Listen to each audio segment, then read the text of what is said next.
ሊነጋ ሲል ክፍል 13 እውነተኛ የፍቅር ታሪክ ሳሌማ። አሁን ግን በቃ እኔ እንጃ ብቻ ላንቺ ቃልም የለኝም ብሎ አቅፎ ሳመኝ። ትንሽ ከቆየን በኋላ ወደ ውስጥ ገብተን አረፍ አለን። ያው ቤቢ ቀን ቀን ስለሚተኛ ሌሊት በጣም ያስቸግራል። አንዴ እኔ አንዴ ልዑል እየሆንን እንይዘዋለን። ዛሬ ግን ልዑል እንቅልፍ ስለወሰደው ብቻዬን ቤቢና ቅፌ ማጫወት ጀመርኩኝ። እንደለመደው ሌሊት አካባቢ ላይ ማክቤል ደወለ። ዝም ብዬ ስልኩን አንስቼ ጆሮዬ ላይ ያደረኩት እልም ያለ ጫጫታ ውስጥ ነበረ። ዝም ብዬ ማዳመጥ ጀመርኩ። አፉ ሁላ ተሳስሮ ነበር። ህይወቴን በሰላም እንድኖር የድሮውን ማክቤል ማግኘት ከፈለግሽ ለአንዴ ብቻ ልጄን አሳይኝ። ምን እንደሚመልስ አንዴ ብቻ ነው ማየት የምፈልገው። ከዛ በኋላ አጠገብሽ አልደርስም አለኝ።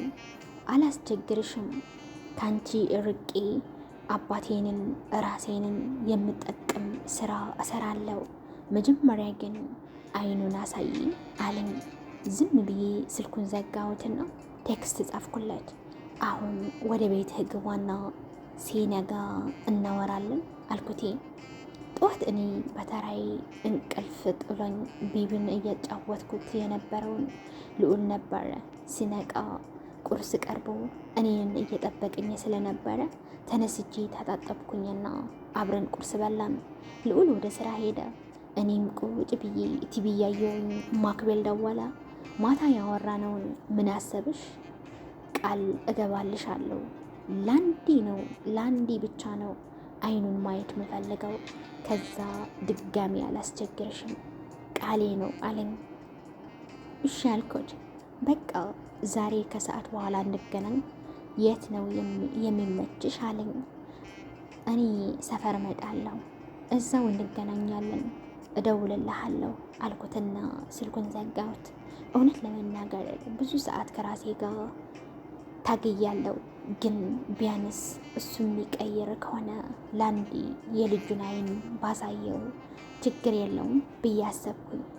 ልዑል ለምሳ እቤት መጥቶ ልክ እንደመጣ ማክቤል ጋር ደወልኩለት። ልመጣ ነው አልኩት። እሺ ቤት እየጠበቅኩሽ ነው፣ የት ነው የምንገናኘው አለኝ። ከሰፈር ትንሽ ራቅ የባል ሰው ይበል ሰው የማያየን ቦታ አልኩት። እሺ ለምን ብቻችንን እንገናኝም አለኝ። የዛኔ በጣም ተናደድኩኝ። ህፃን ልጅ ጩኮ ላጩክ ለዛሬ ለምንድን ነው ድንጋይ የምትሆነው አልኩት። ይቅርታ እሺ በቃ መቼስ መጠጥ ቤት አልቀጥርሽም፣ ግራ ገብቶኝ እኮ ነው አለኝ። በቃ እናቴ ቤት እንገናኝ፣ ስደርስ እደውልልሃለሁ አልኩትና ልጄን አጣጥቤ ቆንጆ ልብስ አለባብሼ እኔንም ልብሴን ቀያየሬ ፋ ብዬ ወደ እናቴ ቤት ሄድኩኝ። እናቴ ቤት ስደርስ እህቴ ከትምህርት ቤት ተመልሳለች። እናቴ የለችም፣ ስራ ናት። ለእህቴ ይህንን ነገር ለማንም እንዳትናገሪ፣ ግን ማክቤል ቤት ልጠራው እንደሆነ አስጠነቅቄ ነገርኳት። እሺ አለችኝ። ስልኬን አንስቼ ደወልኩለት። ቶሎና እቸኩላለሁ፣ ልዑል ቤት መጥቶ ካጣኝ ይናደድብኛል አልኩቴ። እሺ ያለኝ። ከ10 ደቂቃ በኋላ ቤት መጣ። ለእህቴ ቤቢና እቀፊው አቅፋ ወደ ክፍል እንድትገባ ነገርኳት። እሱ ቤት ውስጥ ከማግባቱ በፊት ልክ እንደገባ ብቻሽን ነው እንደ የመጣሽው ልጄስ አለኝ። በምልክት ድምፁን እንዲቀንስ ነገርኩትና ቁጭ በል፣ በመጀመሪያ ትልቅ ላወራህ የምፈልገው ነገር አለኝ። በሱ ከተስማማህ ብቻ ነው ዛብሎን ማየት የምትችለው አልኩት። ዛብሎን ነው ስሙ አለኝ ፈገግ እያለ። አዎ፣ በመጀመሪያ ደረጃ በዚህ ዕድሜ ይሄ በየመጠጥ ቤቱ የምታመሻው የምትሰክረው ነገር ታቆማለህ። ማፈር አለብህ። ጠጥተህ ለምትሰራው ነገር አባትህ ደም ተፍቶ ያመጣውን ገንዘብ ስታጠፋ በሚቀጥለው ይሄ ጎዳና ተዳዳሪ ያስመሰለ ጺምህን ፀጉርህን ትቆረጥና የአባትህን ፈገግታ መልስለት። በየሰፈሩ ሰው ፊት አታስንቀው፣ ተከብረህ አስከብረው እንጂ። ሶስተኛ ደግሞ ወጥረህ ስራ፣ ጓደኞችህን ምረጥ። ሁሌ እንጠጣ የሚሉህ ተውና ሰርተን እንቀየር የሚሉህን ያዝ። በዚህ እድሜ ያቦታል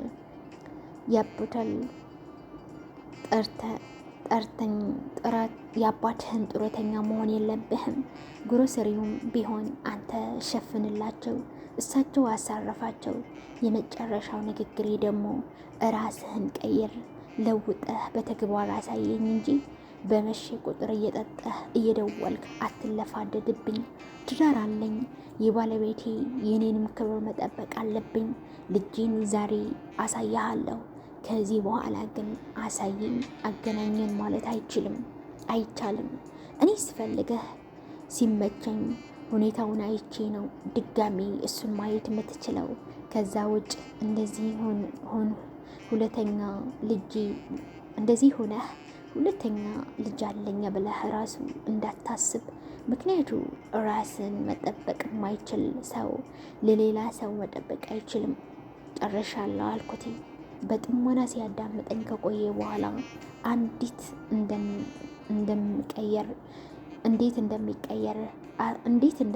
እንደምቀየር አሳየሻለሁ። እኔ ማክቤል ነኝ፣ ለቃሌ እንዴት ሟች እንደሆንኩ ታውቂያለሽ አለኝ። ጥሩ መጣሁ ብዬው ወደ እህቴ ጋር ሄድኩኝ። ቤቢን ተቀብያት እሱ እዚህ ይሁን እንድትጠብቀኝ ነገርኳት። እዛውና እንድትጠብቀኝም ነገርኳት።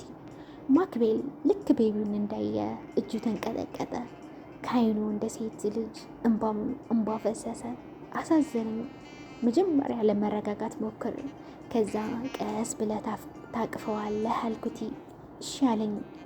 ጭንቅላቱን እያወዘወዘ ከዓይኑ ፈሰው እንባ ጠረገና እንደምንም ለማረጋጋት እየሞከረ እጁን ዘረጋልኝ። ቤቢን ሰጠሁት። አቀፈው፣ አየው። ምን አይነት እድል ኑሮኝ ነው ግን በራሴ ስህተት አብረኸኝ እንድታድግ ያደረግኩህ አለ ቀና ብሎ እያየኝ። ሰላም፣ እውነት የኔ ልጅ ነው? እውነት እኔ አባቱኛ ነው? ሳሌማ አስበሽዋል? አባቴም እኮ የልጅ ልጅ አየ ማለት ነው። ቆይ ከዚህ በላይ ደስታ ምን አለ አለኝ እያለቀሰ። አንዲ ቤቢን አንዲ እኔን እያየ እኔ ዝም ብዬ ቆምኩኝ። ልሳሙ እንዲህ አለኝ። ችግር የለውም አልኩት። አዎ ትችላለህ ሳሞ አልኩት። ልክ ሲስመው ቤቢ እሪ ብሎ አለቀሰ። የማክቤል ጺሙ በጣም ስለጎፈረ ከስክሶት መሰለኝ ደነገጠና ሰላም ያዡ አለቀሰ አለኝ። እሺ ብዬ ተቀበልኩትና አባበልኩት። ይበቃል፣ የቀረውን ደግሞ የምር ተቀይረህ አሳየኝ። በእኔ በኩል ጨርሻለሁ አልኩት። እሺ ለመጨረሻ ጊዜ አንዲ ብቻ ልቀፈው እወዳለሁ አለኝ። ሰጠሁት። አቀፈው፣ አየው፣ መልሶም ሰጠኝ። በሽራቡ እምባው እየጠረገ ከቤቱ ወጣ። እኔም እህቴ ቻው ብያት ለእናቴ እንደመጣው እንዳትነግራት አስጠነቅቂያት ወደ ቤቴ ከልጄ ጋር ተመለስኩኝ። ቤት ከደረስኩኝ በኋላ ቆንጆ እራት ከመሲ ጋር አዘጋጅተን ልዑልን ቤቱን ፏ አድርገን ጠበቅ ነው። ቤቱ ሲገባ ልዑል እንደለመደው በደስታ ተሞልቶ ነበረ የገባው። እራታችንን በልተን ወደ መኝታችንን ሄድን። ዛሬ እኔ ድክምክም ብሎኝ ስለነበረ ቤብን የመስተኛት ተራው የልዑል ነበረ። እኔ እንቅልፍ እንደወሰደኝ ሰው አይኔን ጨፍኝ የተሸፈንኩኝ፣ ግን መተኛት አልቻልኩም። ጭንቅላቴ ስለማክቤል ከማሰብ ማቆም አልቻለም። ነገረ ስራው ሁሉ አሳዘነኝ። ቀን ፊቱ ላይ ያነበብኩት የመጎዳት የእውነት ልቤ እንዴት እንደተሰበረ ፊቱ ላይ የታየው ድርጊት ከፊቱ እየቀደመ አላስተኛለኝ። በፍቅር ዓለም የሆነን ሰው ማፍቀር መውደድ ያለ ነው። ማፍቀርም እንደዛው። ግን በሁለት ሰው መሀል መሆን በጣም ከባድ ነው። ከእንደገና ከአንዱ ጋር ሆኖ ስለሌለኛው ማሰብ ህመም ነው። አንዱ ልቤ ኑሮን ለሁለት ሰው እንደ መስጠት ማለት ነው። በጣም ያስጠላል ስሜቱ። ከማክቤል ጋር ሲሆን ልዑል ያሳዝነኛል፣ ይናፍቀኛል።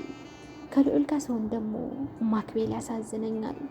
ብቻ ማክቤል ከዚች ቀን ጀምረው ሳይደውል ቴክስት ሳይልክ ቆየ።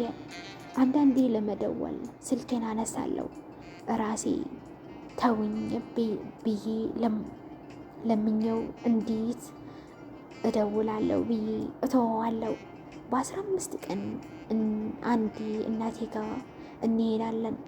አሁንም መሲን ጨምሬ ስብስብ ብለን ሄደን እሷ ጋር ውለን እንደለመድኩት ሰፈሩ ላይ ማክቤል አየዋለሁ ብዬ ነበረ፣ ግን ጭራሽ ላየው አልቻልኩም። እህቴን ቀስ ብዬ ጠራኋትና ማክቤልን አይተሽው ታውቂያለሽ እንዴ አልኳት። በፊት ሁሌ ከኛ በር ፊት ለፊት ይቀመጥ ነበረ። ሰሞኑን ግን አይቼው አላውቅም አለችኝ። በውስጤ በሰላም እንዲሆን እየጸለይኩኝ ሰማሽ። ሲመሽ ወደ ቤታችንን ተመለስኩ። ማታ ላይ ሁሉም ሲተኙ ስልኬ አንስቼ ቴክስት ላኩለት። ሰላም ነህ? ይቅርታ ከረበሽኩ። ድምፅህ ሲጠፋ እንዴት እንደሆንክ ልጠይቅ ብዬ ነው አልኩት። ደህና ነኝ ብቻ አለኝ። ከዛ እኔም ዝም አልኩት። በቃ ከዛ በኋላ ለአንድ ወር ከምናምን ምንም አይነት ቴክስት ተላልከን አናውቅም። በስልክም አናወራም። ዝም አለኝ። ዝም አልኩት። ከሆነ ጊዜ በኋላ ነገሮች እየተቀየሩብኝ ሲመጡ ወደ ሐኪም ቤት ሄድኩኝ። እንደገመትኩት እርጉዝ ነበርኩኝ። የመጀመሪያው እርግዝናዬ ላይ እንዳረገዝኩ ስሰማ ምድር ተከፍታ እንድትውጠኝ ስጸልይ ነበረ። በአሁኑ ግን የደስታ ጥግ ላይ ነበርኩኝ። ከሐኪሙ ቤት እንደተመለስኩ ለእናቴ ደወልኩላት እና በጊዜ መጥታ እኔ ጋር እህቴንም ይዛት እንድትመጣ ነገርኳት። እሺ አለችኝ። እኔና መሲ ቤቱን በዓል አስመስለ ነው። መሲ አስሬ ምን አለ ዛሬ ትለኛለች። ማታ ለሁሉንም የተዘጋጀ ሳፕራይዝ እንዳለ ነገርኳት። ልዑልን ደውዬ ስንት ሰዓት እንደሚመጣ ሳላረጋገጥኩኝ ሳፕራይዝ እንዳሰብኩት ሄደልኝ። ማታ ሁላቸውም ቤት ተሰብስቦ ሁሉንም አስሬ ምንድነው ዛሬ ምንድነው ይሉኛል። ምን የራሴ ነው በዓል አለ እንዴ ይጠያየቃሉ። እናቴ ልዑል እኔ ከእራት በኋላ ነው ምነግራችሁ፣ በቃ ተረጋጉ ብያቸው እራታችንን በላን። ሊነጋት ክፍል 13 ይህንን ይመስል ነበረ። እንደወደዳችሁ ተስፋ አደርጋለሁ። በሚመጣው ሳምንት ሊነጋት ክፍል 14 ይዤላችሁ እመጣለሁ። ቸር ሰንብቱ። ሰላም ለሰው ዘር፣ ሰላም ለሀገራችን። አጋጣሚ ሆኖ ለቻናሉ አዲስ ከሆናችሁ ግን ሰብስክራይብ በማድረግ ቤተሰብ እንድትሆኑ በትህትና ለመጠየቅ እወዳለሁ። ሼር፣ ላይክ፣ ሰብስክራይብ አድርጉ። ላቭ ዩ ጋይስ። ቻው ባይ ባይ።